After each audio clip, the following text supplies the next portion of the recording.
ಮನೆಯ ಹಿರಿಯರ ವಿಚಾರ ಬಂದಾಗ ಮಾತುಗಳು ಚಿನ್ನವನ್ನು ಅಳೆದು ತೂಗುವಷ್ಟು ಜಾಗರೂಕತೆಯಿಂದ ತೂಗಿ ಮಾತನಾಡಬೇಕು. ಮೊದಲೇ ದೈಹಿಕವಾಗಿ ಶಕ್ತಿಯನ್ನು ಕಳೆದುಕೊಂಡಿರುವ ಜೀವಗಳಿಗೆ ನಾವು ಎಲ್ಲರಿಗೂ ಭಾರವಾಗಿದ್ದೇವೆ ಎನ್ನುವ ಭಾವನೆಯೇ ಹೆಚ್ಚು. ಅಂತಹ ಸಂದರ್ಭದಲ್ಲಿ ಅವರ ಆತ್ಮವಿಶ್ವಾಸವನ್ನು ಹೆಚ್ಚಿಸೋ ಕೆಲಸವಾಗಬೇಕೇ ಹೊರತು ಆತ್ಮಗೌರವವನ್ನು ಕುಂದಿಸೋ ಕೆಲಸವಾಗಬಾರದು.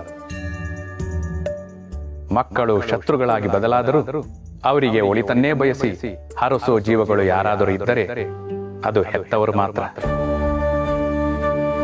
ನಿಮ್ಮಿಂದ ಅದೆಷ್ಟೇ ತಪ್ಪಾದರೂ ಮೊದಲು ಕ್ಷಮಿಸಿ ನಂತರ ತಿಳಿ ಹೇಳುವ ಜೀವಗಳಿದ್ದರೆ ಅದು ಹಿರಿಯರು ಮಾತ್ರ. ಮನೆಗೊಂದು ಮಗು ಹೇಗೆ ಮುಖ್ಯವೋ ಹಾಗೆ ಆ ಮಗುವಿನ ಸರ್ವತೋಮುಖ ಸಂಸ್ಕಾರಯುತ ಬೆಳವಣಿಗೆಗೆ ಹಿರಿಯರು ಅಷ್ಟೇ ಮುಖ್ಯ. ಅವರು ಮುದುಕರಲ್ಲ, ಅನುಭವದಲ್ಲಿ ಧನಿಕರು. ಅವರು ವಯಸ್ಸಾದವರಲ್ಲ, ಆಯಾಸವಾಗದವರು. ಅವರು ವಯೋವೃದ್ಧರಲ್ಲ, ಶುದ್ಧ ಚೈತನ್ಯರು. ಅವರು ಭಾರವಾದವರಲ್ಲ, ಬಂಗಾರದಂತವರು. ಮನೆಯ ಮೂಲೆಯಲ್ಲ ಅವರು, ಮನೆಯ ಮೂಲವೇ ಅವರು. ಹಿರಿಯರಿಲ್ಲದ ಮನೆ ಗರಿಗಳಿಲ್ಲದ ಕಲ್ಪವೃಕ್ಷವಿದ್ದಂತೆ. ಹೆತ್ತವರಿಲ್ಲದ ಜೀವನ ರೆಂಬೆ ಕೊಂಬೆಗಳಿಲ್ಲದ ವಟವೃಕ್ಷವಿದ್ದಂತೆ.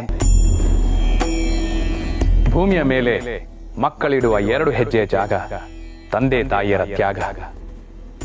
ಹೊಟ್ಟಿನಿಂದ ಸಾವಿನವರೆಗೂ, ಗರ್ಭದಿಂದ ಮಸಣದವರೆಗೂ, ತೊಟ್ಟಲಿನಿಂದ ಚಟ್ಟದವರೆಗೂ ನೀವಾಡೋ ಮಾತು, ನಿಮ್ಮ ನೋಟ, ನಿಮ್ಮ ಉಸಿರು, ನಿಮ್ಮ ರಕ್ತದ ಪ್ರತಿ ಕಣಕಣವು ನಿಮ್ಮ ಹೆತ್ತವರು ನಿಮಗೆ ನೀಡಿರುವ ಭಿಕ್ಷೆ.